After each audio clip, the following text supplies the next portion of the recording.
Coming up on this episode of the Spiro Podcast. We are human. We are all human. The business, yes, you can work on the business and you can power through a lot of things, but at the end of the day, we still wake up, we still go to bed, we still got to eat, we still have families. And so we have more important things in life than just the business and our careers. Welcome to the Spiro Podcast, managing your real estate photography and videography business. With your hosts, Todd Kivimaki and Craig Magro. Hello, everyone, and welcome to another fabulous week of the Spiro Podcast. Spiro is a software platform that helps you run and manage your real estate media business. It was created for our real estate media company, and now all of you can use it. So our goal is to automate your workflows. And one thing that we want to do is we really focus on the business of real estate media. So we grew a really large real estate media company by focusing on the business. There's a lot of great assets and media and YouTube videos on how to create the actual creative or do the creativeness of media, but we want to focus on the business. We have an exciting guest on with us today on the podcast that we'll introduce here in just a few minutes. He was a speaker at the REPP 2025 conference, always a fan favorite, and has grown his business very fast and is doing it the right way. He's a master networker, and we will get to him, like I said, in just a couple minutes. But I wanted to start off with a quick Spiro update, let you all know. Well, first, I guess I should back up. Craig. So Craig is normally doing this right now. And you're like, why is Todd talking right now? But Craig, my co-host, is normally doing this right now and does it much better than me. But Craig is taking a little bit of time off, much needed with his family around the holidays here. And so he will be back in a couple weeks with us. So quick Spiro update. You all just got some great new features on the 16th of December in your system. Just going to briefly mention them here. This is the first step towards giving you CRM functionality in your system.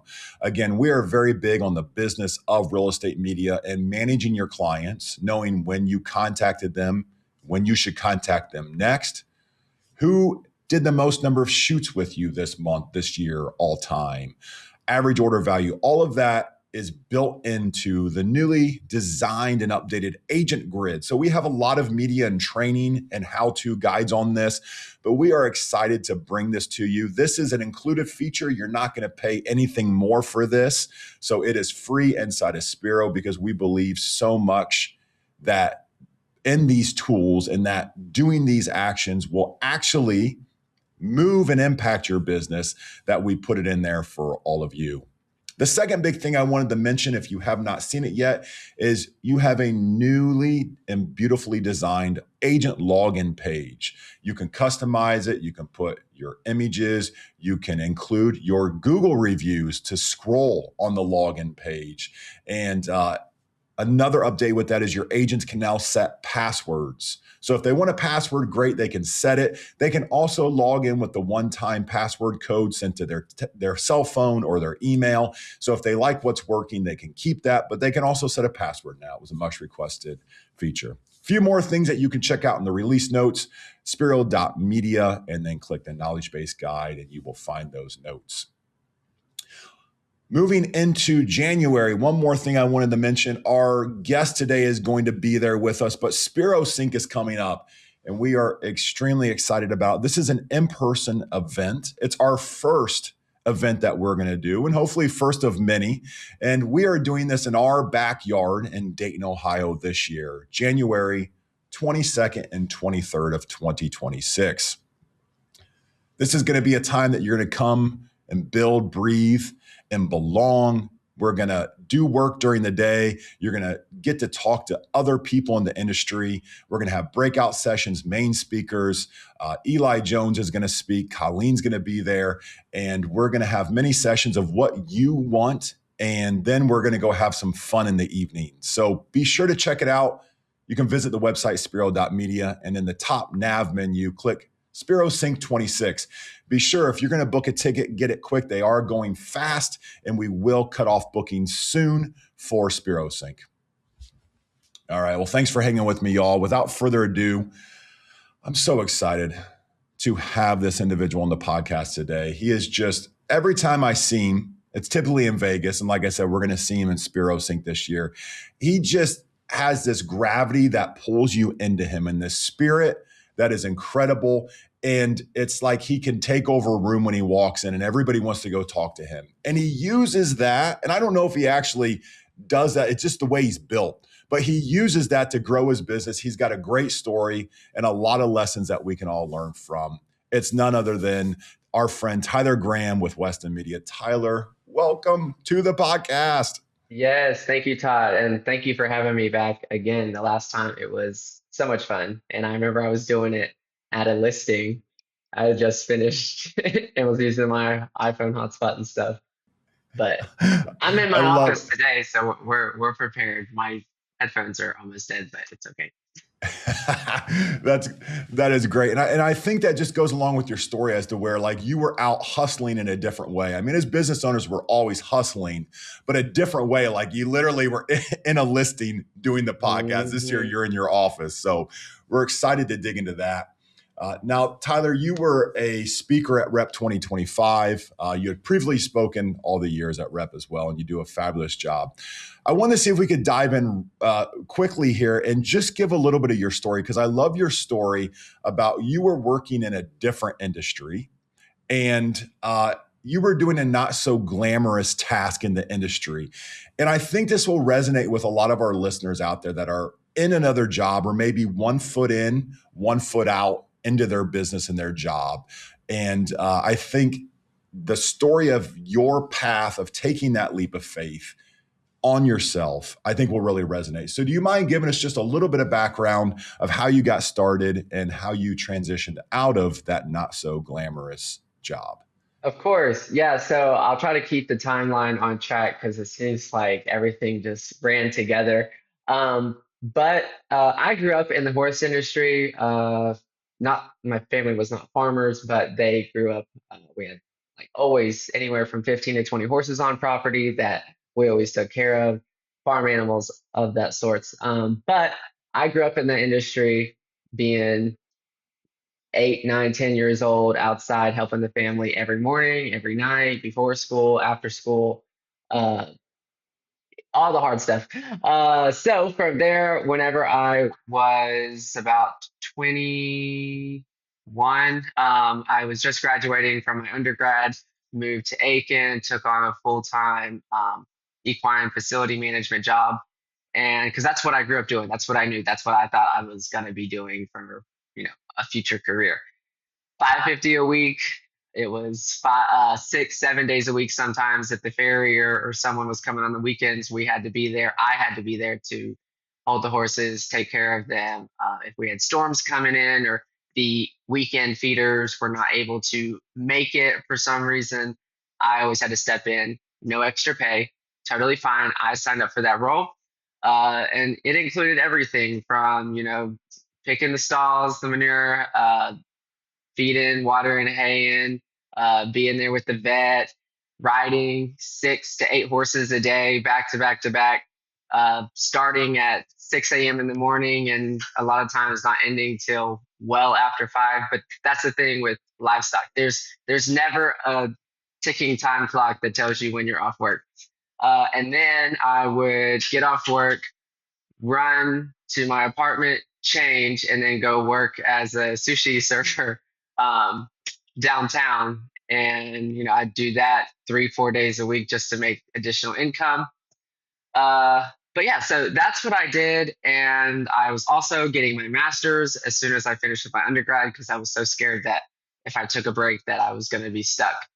I didn't know what I wanted to do, so I got my master's in digital media and marketing. And once I was almost done with that, I let my boss know 3 months in advance, like 3 months, because this is horses. This is not something that you can just prepare to transition. And I'm always very respectful in all of my jobs to make sure that you give well in advance notice. I actually even reached out, found someone to come in and replace that I was comfortable with, that I knew personally, and then came back. And I knew that I had this camera gear that I took horse show photography in college. I was I remember the first day I made like $300 in a single day from going to shoot horse show photos. I was selling photos for like $12 a photo. I called my dad. I'm like, Dad, I just made $300 in one day. Like what? Because I was making a 550 a week.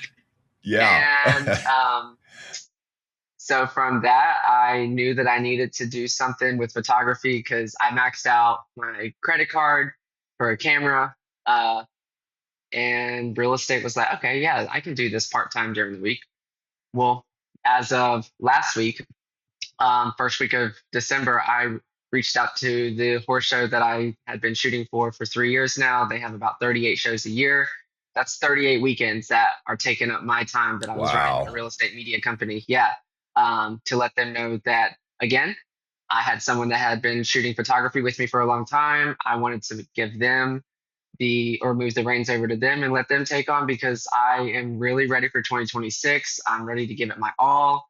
I want to be fully in the business because that's a lot of Fridays and Saturdays that I missed being here that caused me to be stressed in 3.5 hours away, taking care of this other business that I had built. I give all the gratitude to that business because it allowed me to make extra money in the beginning of my business to provide getting started for real estate. And now I have an awesome team of 5 photographers, a full-time admin, 3 VAs, and I'm launching another real estate media company 3 hours away from me in Aiken, where I wonderfully worked. So, Yeah. yes. Oh, I love hearing that. And I think a lot resonated in that. But the first thing was, and this is a core value at our media company, it's our second core value, but like you learned how to do hard work, Tyler. And I think back over those times and we all do. We think back 1 year ago, but 5 and 10 are kind of even more fun to think about. It's like, think about that. Like you were literally shoveling horse manure, working around the clock, then going and serving at night so that you can make money. And now you have a full team, a full staff. You are focused on the business. Where did you learn that amazing characteristic of hard work? I don't think it was more of a learning. It was kind of, hey, Tyler, we got to feed the horses before school. Hey, Tyler, my parents worked double jobs, especially not to get like too personal, but a lot of the tension in the family growing up was financials. So horses are not a money making industry, but it's what both of my parents knew. It's what they grew up doing. And that's what most of their income was. And so while they would do horses during the day while I was at school, they both had a nighttime job to take care of me and my brother. And so we would ride the bus home from school. We lived down this half a mile dirt road. And this was when we had hard books. My book bag was heavy as all get out. I remember in like sixth and seventh and half of eighth grade, I played violin. So not only did I have Oh a my book goodness. bag, but I had to carry this case down the dirt road. We would get home. I'd arrive. We got to school at 3:15. I wouldn't get home because I rode the bus till about 5:30, and then Wow. we would have to take care of the horses. Me and my older brother, whether. And I remember we had the little flip phone. We shared the phone because we stayed at home by ourselves since we were 11 years old. Um, but just thinking back now and like knowing people in the industry of the horse world and how, these kids, they don't really have the same work ethic, or maybe they do and I just don't see it. But I knew that we had a lot of responsibility. I mean, we were taking care of these massive beasts at 11 and 12 years old. And whenever it was raining, storm, whether it was below 15 degrees and having to like bring the horses in, blanket them. Mm-hmm. And now I'm like, I would never do that again. Well, that responsibility and then the Yeah. love as well. Like you learn that responsibility and the love for those animals, Yeah. very early on. It is funny you said that, like, I won't want to do it again. I think like as you grow a business and as you go in life, like, and Eli Jones says this a lot, like it does get easier. What you solve is harder and you look back and you're like, yeah, this is a harder thing that I have to solve now. Mm-hmm. But I don't want to go back and do those things back there. So Yeah, and that's, like I would, and like usually around the holidays, whenever I go to my parents and stuff, there's still horses there, so I always make sure that I pitch in so that I'm not sitting on the couch like goody two shoes. yeah. I still got it. I still got it. Yeah, it feels good to do it every once in a while. That reminds me of a quote that I love by Les Brown. And Les says, in life, if you do what is easy, life will be hard. So if, Tyler, you would have sat on the couch and not taken care of the horses, not learned hard work, life would become hard because you didn't have that work ethic. And he finishes that quote by saying, however, in life, if you do what is hard, life will become easy. I always stress. So doing hard work now, it's not easy. I'd say if it was easy, everybody would do it. That's what core value number 2 is for us. But it does allow you to get to easy. And it doesn't mean all your problems are gone, because they're definitely not. But it does mean that you develop the skills, you get better to take on those harder tasks. Now, one thing you said that I loved hearing you say is, so, and not because you're not going to do it, but you realize that now your focus and your attention is what's going to allow you to ultimately grow your media business, the largest. And I think that's so smart. As I look back over the years as we grew WOW, I had split focus in times, and I did the weekends.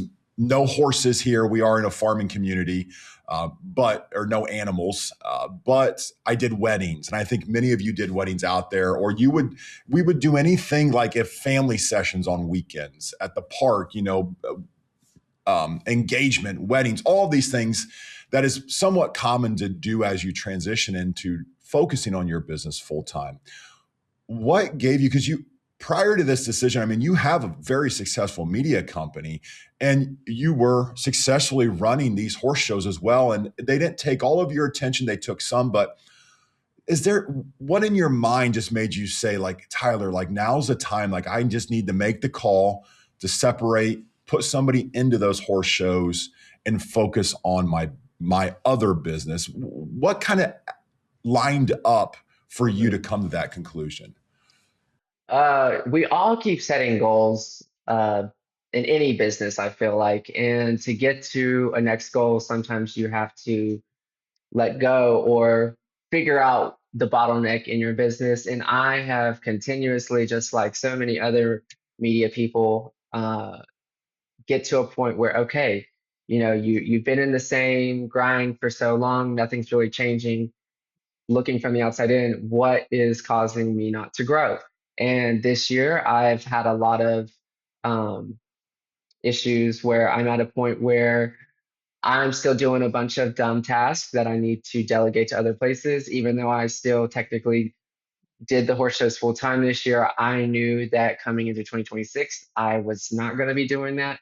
And so I took it upon myself to speak to this photographer that was with me, let her know, hey, like, this is my goal. This is what I want to do. I want to be able to give this to you. Are you interested? She said yes. So I told her, I'm like, okay, I'm going to have you take care of these shows. So even though there was 38 weekends of shows this year, I'd say I'd say probably 10 of them, and let her take care of them, and taught her how to do the back end stuff for it. My VAs that do real estate, like, I completely train them in horse show photography editing. They can do ear swaps. They can swap the knees. They can do all the color corrections. I have them remove the horse manure in all the arena photos. And like, they are horse show editing kings. They're amazing. We had some issues this morning, like with delivery order, and I was like, hey, like, can you go to this horse show order, make sure their shipping address is right or whatever. But just being able to overcome the tasks, and I've done that to the point where the only thing that there's left to do is hand the reins over to someone else. Because like I said, I really want to focus on the real estate company this year. I've got some really big goals, just like so many others. And to do that, I need to make sure that I'm focusing on what's necessary. Well, bravo to that. I mean, that's not the easy decision. Again, back to the Les Brown point. That's not the easy. Like, this is a 6-figure business that I can't sell. I mean, I possibly could try to keep running it, but at the same time, I want to get to these goals now, and it's not something that I can just teach someone. So I'm giving someone a Mhm. 100K business. So that Yeah. part's very stressful, but I think about it to myself like, wow, all those Fridays and Saturdays that I was away from the business, or even because the horse show is Friday, Saturday, Sunday, that's what it is. And then Mondays, you got to go through the editing and start pumping out the horse show orders, because the faster you get the photos up, the more sales that you're going to have. Okay. So Yeah. that's always what I've just been grinding to do, and it sucks. I hated it. But I feel like I can make up that lost revenue uh, by getting my weekends back and Fridays. Yeah. For sure. That focus will allow your business to really grow and grow to where you want to go and even beyond. Now, transitioning a little bit to your speech. So I was backstage listening to this speech, and you had a moment that literally everybody was just listening and attached to every word. It was dead silent in the room, and you shared a really powerful story of your life, and you were super vulnerable, and I was extremely proud of you like I was back there. Like I know it's not easy. Like I had tears in my eyes. It still brings them. And I know that's not easy to have that vulnerability. And it's not something that many people have the skill to do or have the gumption to do. But I think what you shared was incredible and impacted people in ways that you don't even know. And you had this trauma in your life and a series of trauma.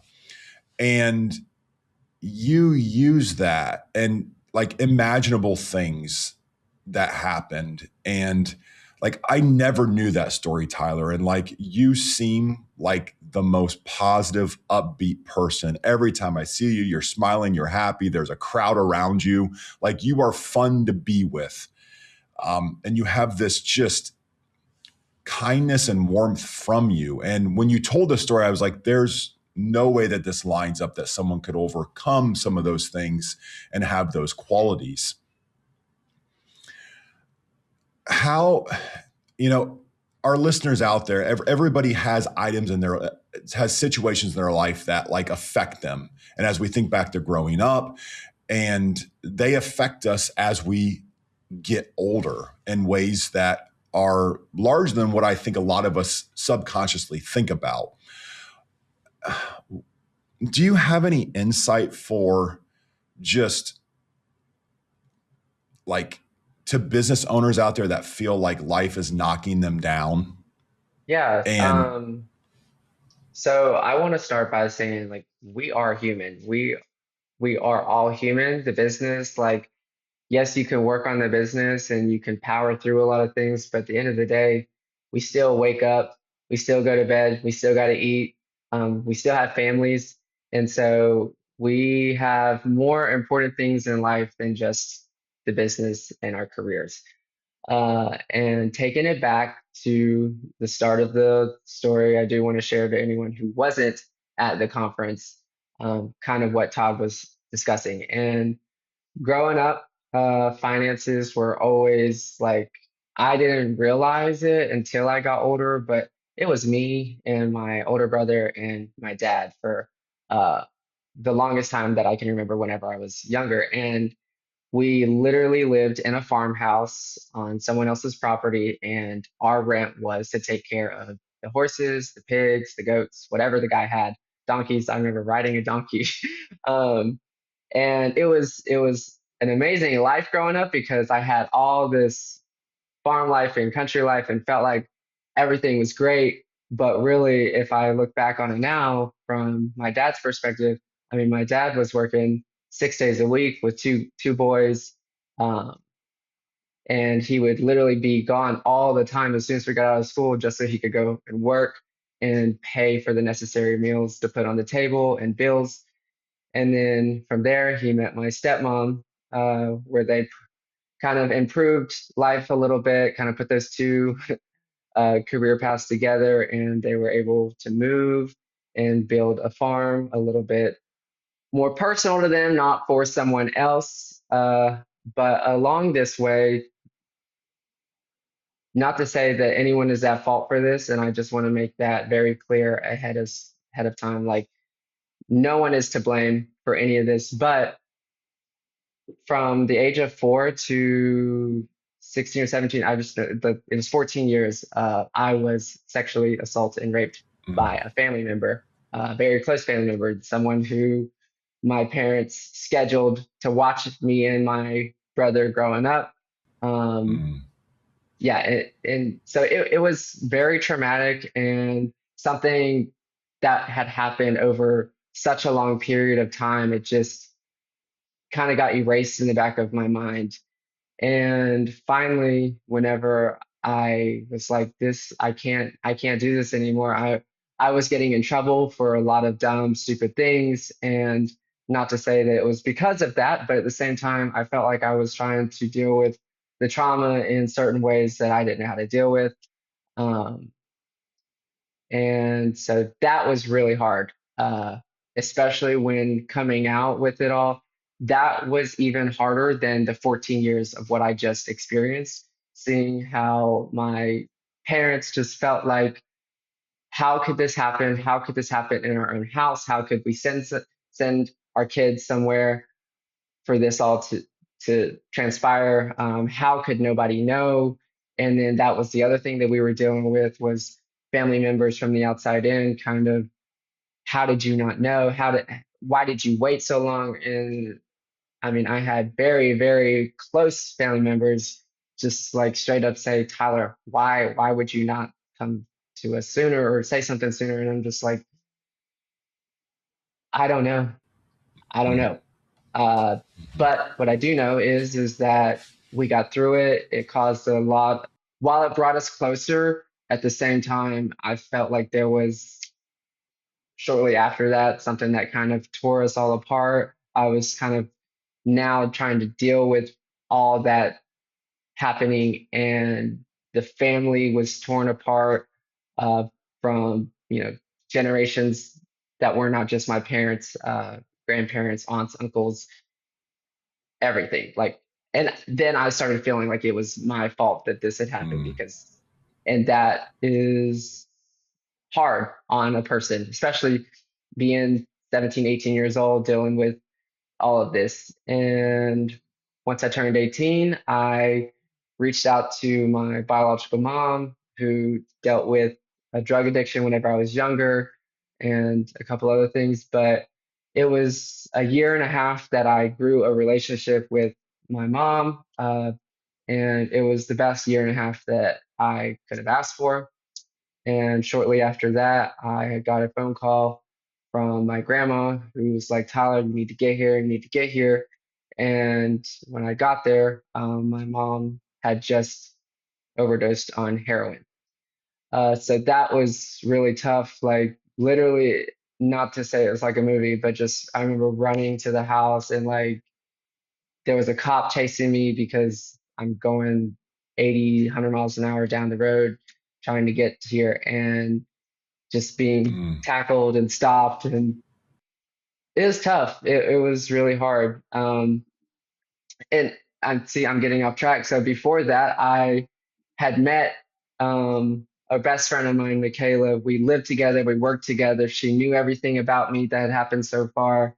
And we were just best friends. It was more than I could have asked for from a single individual. And we lived together and did all that for about 2 years. And I woke up one morning from a phone call saying that she was in a car accident and that she didn't make it. And I literally had her dog with me in the bed. So that was really tough and hard to deal with as well. And then, of course, a year later, my mom passed away. And it's just felt like no matter what happened, there was never going to be a time where something bad wasn't going to happen. And all through this, like, I've always tried to be positive. And around those hardships and times, like, I was really down. I did deal with a lot of depression. I was never, I did go to therapy for a little bit after the sexual abuse and rape, but I was never, I did the year long rape counseling thing, and that was it. once I hit the end of the book, that was like, let us know if you need anything. No one reached out to me. I mean, my family, of course, was there and always tried to check in on me, but there was never a, hey, Tyler, can you please come in? Like, let's see where you are and everything. And I wish I would have had that, because I knew that deep down I was dealing with so much more and carrying so much more than just finishing a rape counseling book. Uh, but yeah, then fast forward to my mom passing away. So I have just been knocked down, knocked down, knocked down. And I dealt with a lot of it through working and trying to improve my life. I didn't want to be financially struggling whenever I was growing up anymore. And I was trying to make my mom proud, make Michaela proud, and be something. So that is kind of the inspiration that I had amongst building whatever career path I had chose. And thank goodness I found real estate media, because it's changed my life. Oh, Tyler, that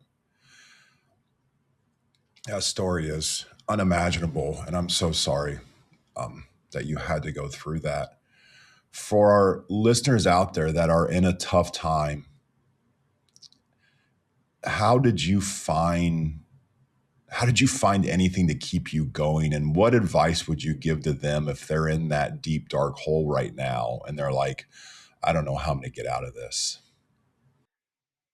I find comfort in making friends, and a lot of my friends can tell you the same thing. I can meet you, be your friend, and we can go a year plus without seeing each other. And when I see you, I'm gonna like make it the biggest celebration ever, and we're gonna pick up right where we left off.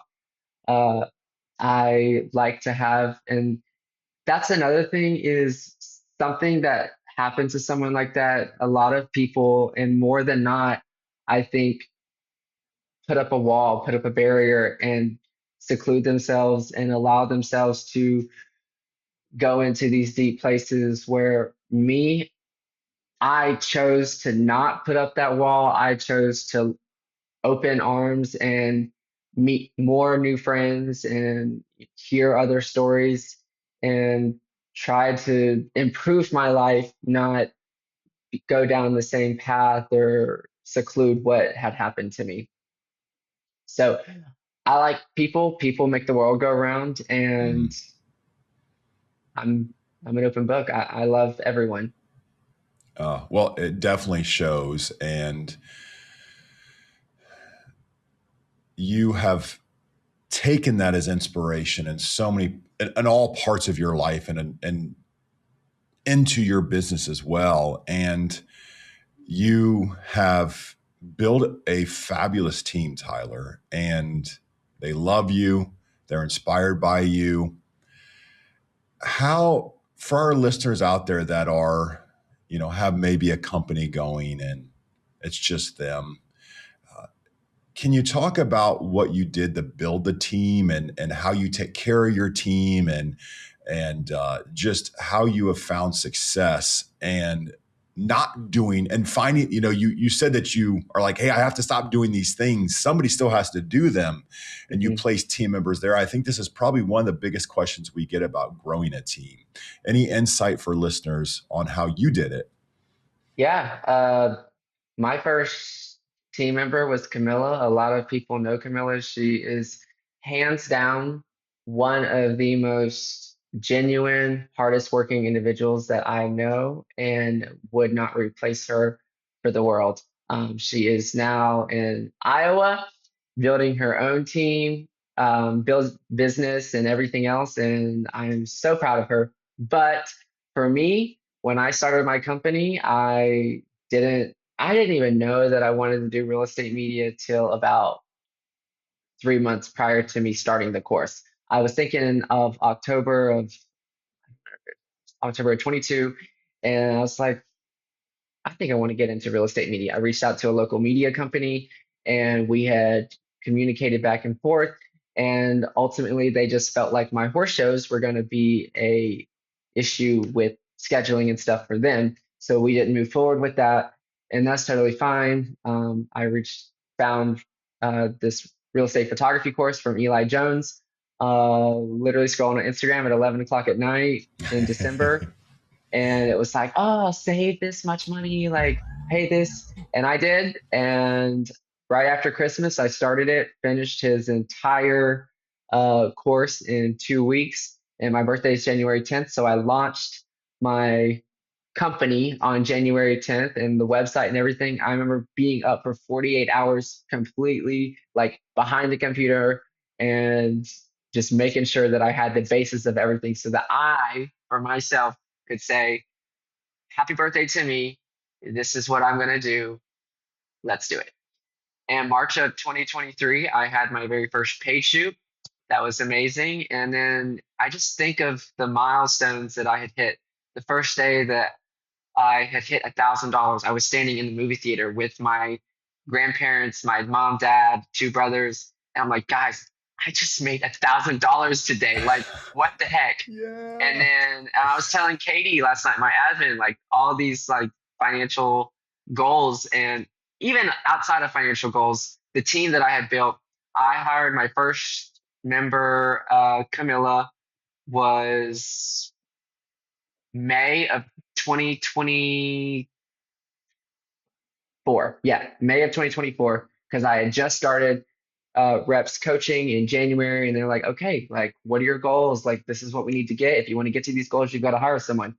Camilla, I hired her in May, but she couldn't start until June 20th. So I was like, I don't care. She's great. I interviewed her. I did the whole process where I did the Indeed, went through, kind of checked everyone out, got a list of people together, did a Zoom interview, and then you're supposed to do your final interview in person, but obviously Camilla wasn't here, so I did her final interview in person, and I just knew that she was the one. And when she got here, we hit the ground running. And from there, I did another hiring towards the end of the year, hired 3 more people.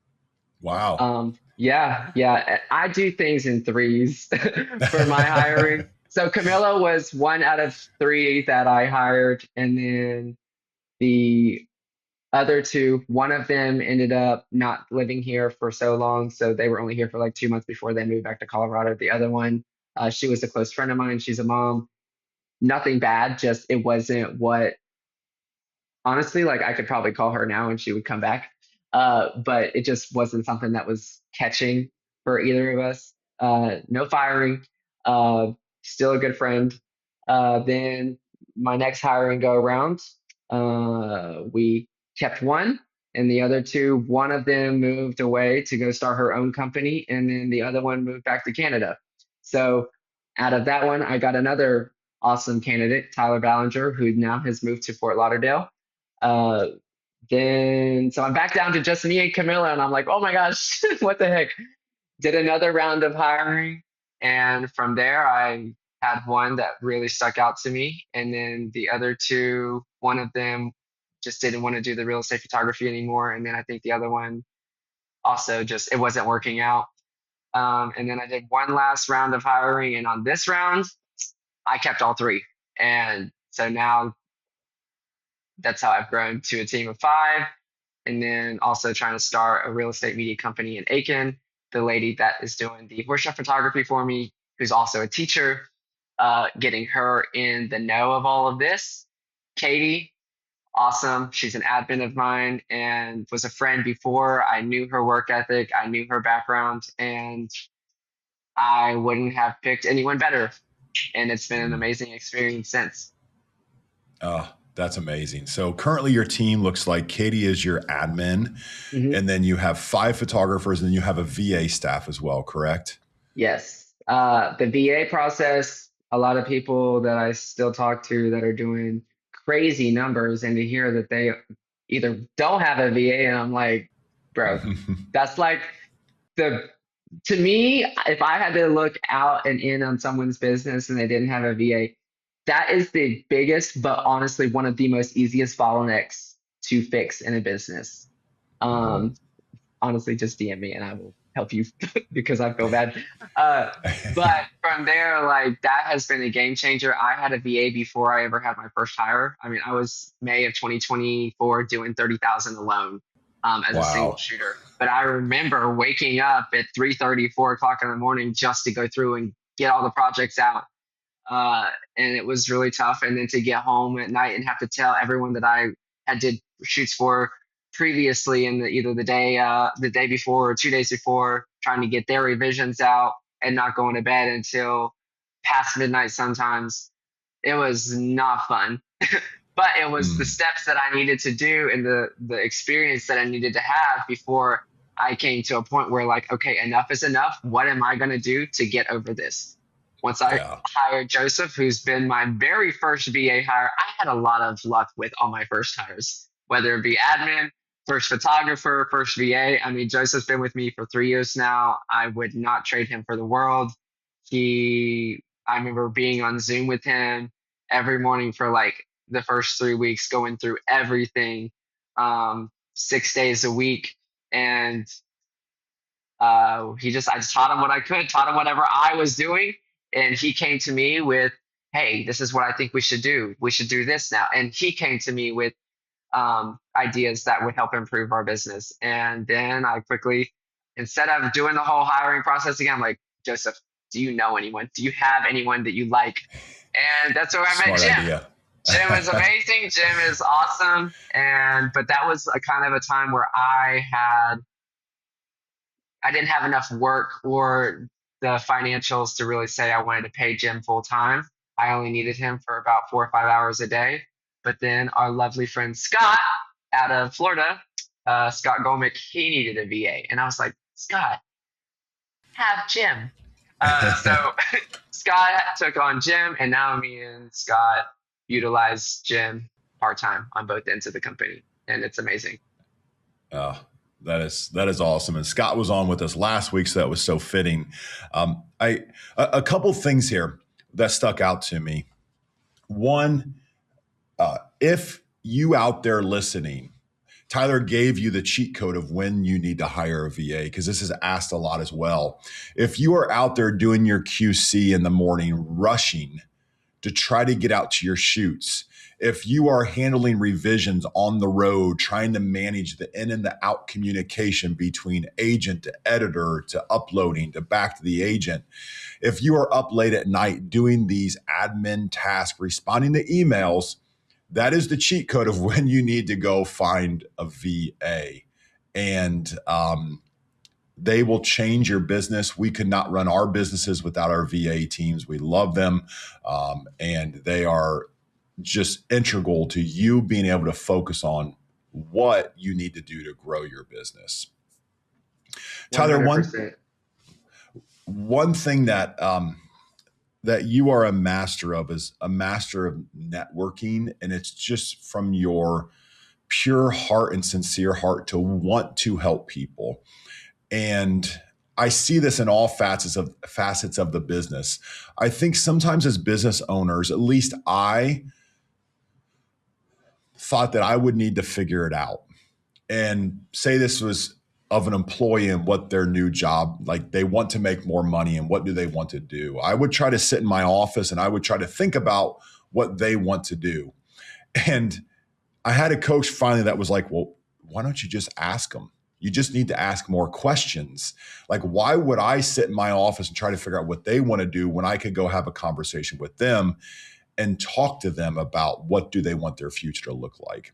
I see that in the new market that you're opening with talking to her and about horse shows, and then into, hey, can we set up shop here? I see it with your clients. And if you don't follow, if you're not friends with Tyler, please friend him or follow him, because you will see all the amazing events he goes to. And he is like I'm telling you, he is the centerpiece of these parties. And it's not like it's a Tyler party. Like, he's going to other people. Like, people want to go see him, talk to him, take pictures with him. And it's done because he sincerely cares about them. Tyler, I know it's just built within you, but do you have some tips of how our users, like say someone's out there like, it just like gives me sweaty hands to think about walking into a realtor event. What do I do? Like, I'm probably going to go stand in the corner. I don't know how to, like, do I talk to people? Do you have some tips for what you do? And you do it so instinctively, but what would you say to our listeners that are like, I'm a little nervous about talking and building really strong relationships with our clients, with my team, et cetera? So from the start, I didn't really know the whole event route. This was not really a topic that any real estate media company was teaching to go get clients. It was just kind of like, oh, reach out to your local organization, become a vendor. Some people I'd read that in some of the Facebook groups, and I did that. It was $500 that first year. I mean, it was whenever I first started my company. I'm like, okay, I'm going to pay $500 to be a part of this.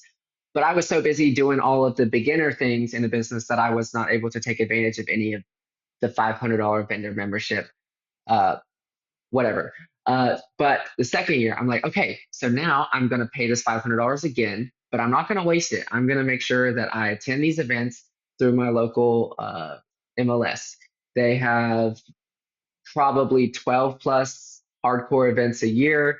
And then even within that, they have some even bigger ones. Not every single event is going to be, maybe 20 agents. You might have 200 agents. You don't know. But I just went to all of them, learned who was more up in power. And I was myself. I'm funny. I like to communicate with everyone. I like to make connections with everyone. And they didn't have a photographer at these events. They really were paying people to come in and do this. And I said, okay, well, what if I up my vendor membership to $2,000 and then trade off the work, and I'll take all the photos for free, and then you give me a free $2,000 membership, which gave me a booth at all of their expo events. It gave me my logo on their banner. It gave me my logo on their TVs.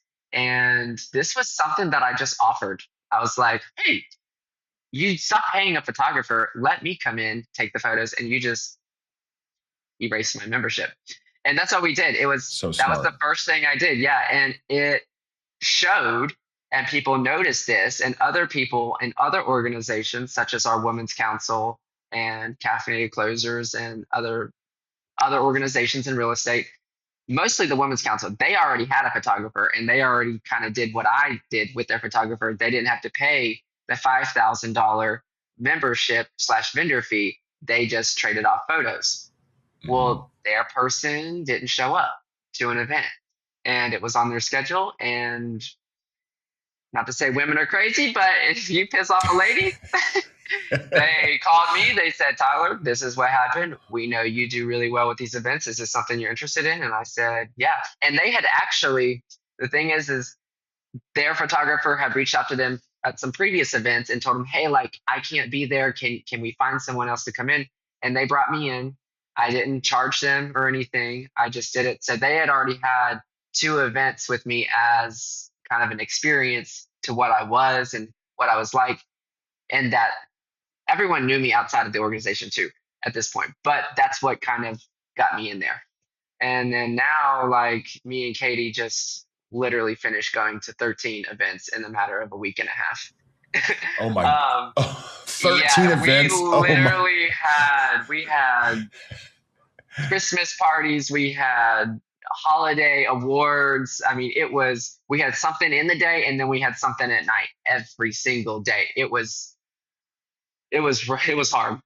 And then, like, the outfits that we were wearing, and we were still trying to run the real estate media business. And I mean, we were wearing the same clothes for both events from the time we woke up that morning till going to bed. But it was such a great experience. And out of those events, I would say I did about half of them for free. One of them was a real estate agent's birthday party / holiday end of the year thing that they always do. And she wanted to pay me. She wanted to pay someone from my team to come and take the photos and videos and have me come attend and be a friend there. Wow. I didn't do my diligence because I was so busy with all the other events that I forgot to schedule someone from my team to be there. So I showed up with the gimbal and my camera. And she was like, what are you doing? I'm like, I'm here to do this for you. And I erased the invoice because it was a friend thing I didn't get her a present, but it was like, this, let me do this for you. And the photos and video was absolutely amazing. Our local college reached out to, or was trying to reach out to me to come do some video stuff. Again, my niche is real estate, so I am going to kindly decline. But it's just to tell you that if you get out there, the networking that you're going to be doing and the things that you do, these people are going to see. One of our other top agents, she had a holiday party for all of her client appreciation. We told her it was a 4-hour event. She wheeled and dealed us down to $200. And I said, it's okay. I'm like, I'll do anything for you, girl. And then whenever I was leaving, I saw that other vendors didn't even charge her to be there or anything. And I was like, I can't take this extra $100. So I told her, keep this 100. Merry Christmas. Thank you. I will keep the other 100 for the editing because it was a photo video type thing. Have a Merry Christmas. She was like, no, take this, give this to Katie. Like, I'm like, no, thank you. And the other events I did for free too. So it's just kind of my way. And this is a hard time for business owners. I mean, it's slower for a lot of people. And I understand that and I know that. But at the same time, I try to make sure that my teammates are out there working. We are posting holiday event parties. We are here, photo, video, or both. Let us know. Thank you for so much an appreciated year.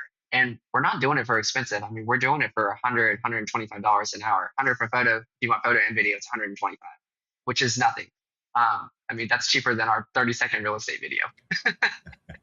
So, yeah. But I want to make sure that my team is out there working. So, yeah, that's so smart and serves so many different purposes. And I think the thing, if you're out there listening and you're like, I've tried an event or I've tried a couple of events, please reconsider it because you're not going to achieve what Tyler's achieving in an event or two. It takes time. It takes consistency. Can you kind of speak to like being consistent in these events? And I'm sure probably along the way, it's like, nobody knows Tyler, nobody.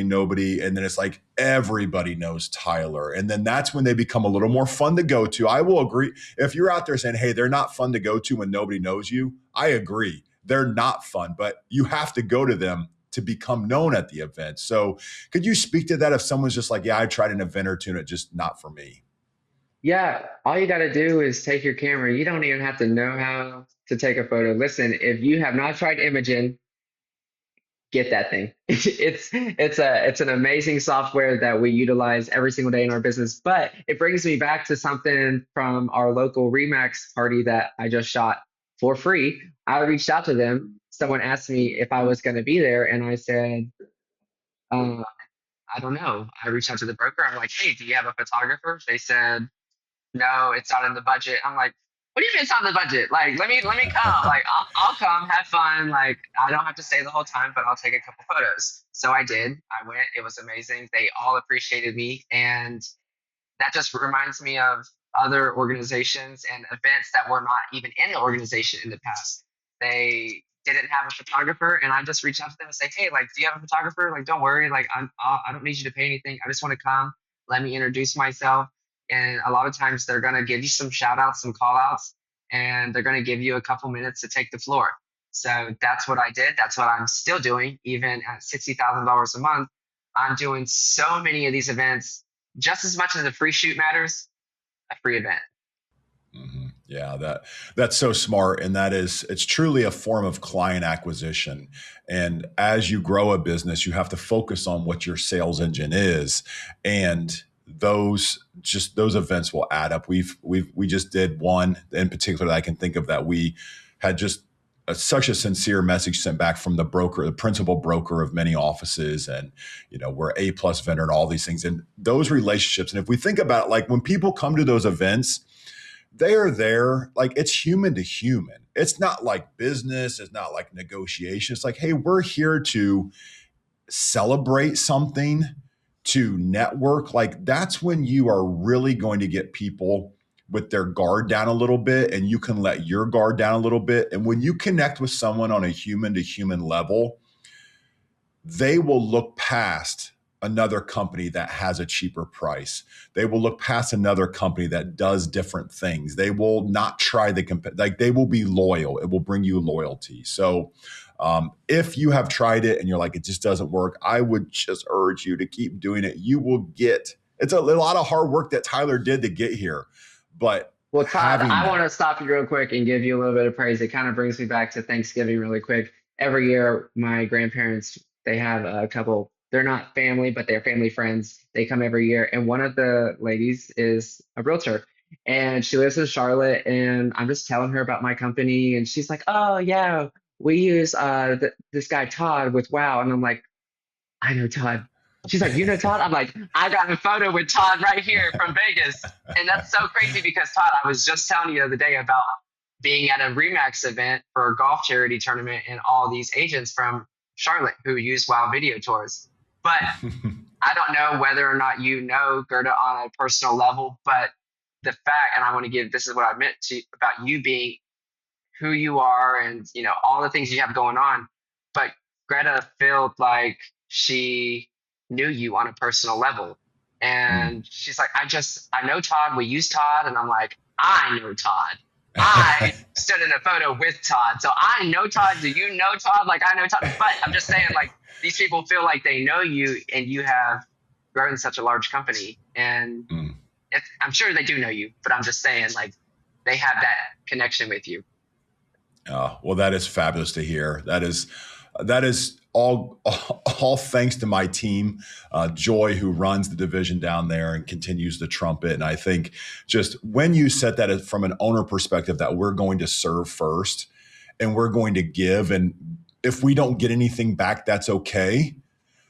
That is truly what I believe will put you just in contrast to other companies. And the more you can contrast yourself in a good way is what is ultimately going to help you grow and achieve your goals and get loyal customers. So that's fun to hear, Tyler. Thanks for sharing that. Of course. So as we wrap up here, Tyler, and we move into 2026, it's very early 2026. I know you've got some goals in mind. Any closing thoughts or comments for our listeners?